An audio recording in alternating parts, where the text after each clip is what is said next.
Dando continuidade ao nosso estudo sobre os dons espirituais, hoje quero falar sobre as principais posições sobre os dons espirituais.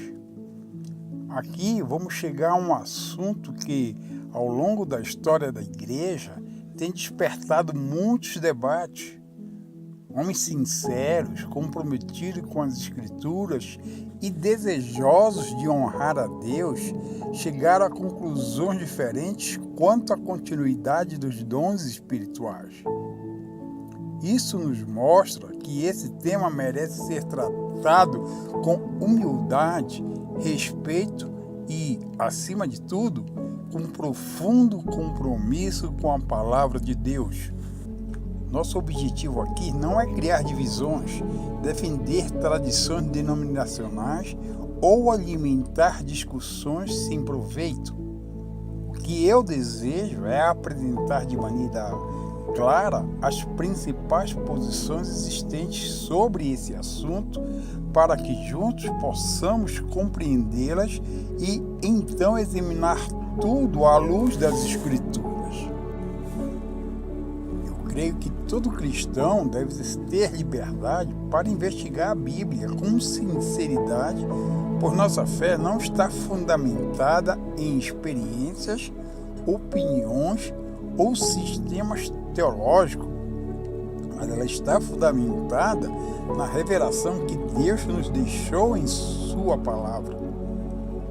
Como os bereanos, somos chamados a examinar cuidadosamente as Escrituras para verificar se aquilo que ouvimos realmente corresponde ao que está escrito. Atos, capítulo 17, versículo 11.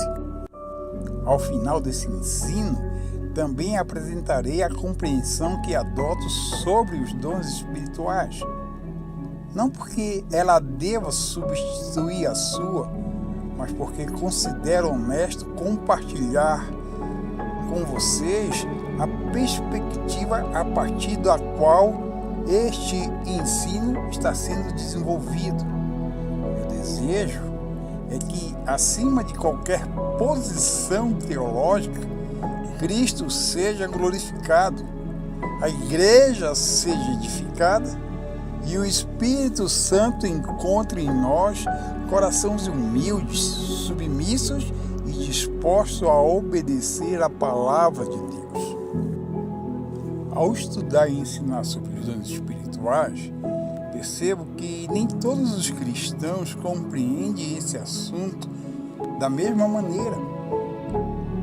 Ao longo da história da igreja, surgiram diferentes interpretações sobre a continuidade dos dons. Conhecer essas posições nos ajuda a entender o debate, sempre lembrando que nossa autoridade final não está nas tradições, mas sim está nas Escrituras. Primeiro temos os cessacionistas, do verbo cessar. Os cessacionistas entendem que alguns dons extraordinários, como profecia, línguas, curas e milagres, tiveram um propósito específico na fundação da igreja e cessaram após o período apostólico ou após a conclusão da revelação do Novo Testamento. Essa posição ela é encontrada principalmente em parte das igrejas reformadas, presbiterianas e batistas históricas, embora existam exceções. Nem todos os cristãos dessas tradições vão pensar da mesma forma, e há reformados que defendem a continuidade dos dons. Em segundo, temos os continuistas. Os continuistas creem que os dons espirituais concedidos pelo Espírito Santo continuam disponíveis para a igreja até os dias de hoje. Essa posição é adotada pela maioria das igrejas pentecostais e continuistas ou carismáticas, mas também por diversas igrejas reformadas e históricas que entendem que Deus continua distribuindo dons conforme a sua vontade. Para os continuistas, os dons não desapareceram, eles continuam existindo, mas devem ser exercidos em conformidade com as Escrituras, visando sempre a edificação da igreja. Em terceiro, temos os ignorantes quanto aos dons. Além dessas posições teológicas, existe um terceiro grupo que é mencionado pelo próprio apóstolo Paulo, onde ele escreve: acerca dos dons espirituais, não quero, irmãos, que sejais ignorantes. 1 Coríntios, capítulo 12, versículo 1.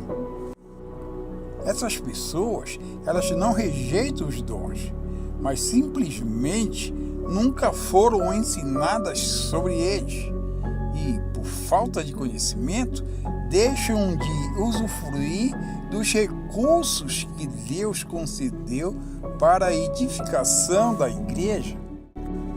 Em quarto, temos os medrosos. Também existem aqueles que reconhecem a existência dos dons, mas têm receio de seu exercício. Esse medo normalmente nasce dos exageros, dos abusos e das falsas manifestações que, infelizmente, existem em alguns lugares. Entretanto, o abuso nunca deve nos levar ao abandono do uso correto. O remédio para o abuso não é proibir os dons, mas ensiná-los corretamente conforme a palavra de Deus. Ao longo desse ensino, adotarei uma compreensão continuista dos dons espirituais, pois creio que o Espírito Santo continua distribuindo dons à igreja exatamente como ensina 1 Coríntios capítulo 12. Entretanto, também creio que todo dom deve estar sujeito às Escrituras, pois nenhuma manifestação espiritual pode contradizer a palavra de Deus. Os dons existem para glorificar Cristo, edificar a igreja e servir ao próximo, jamais para promover pessoas ou produzir espetáculos religiosos.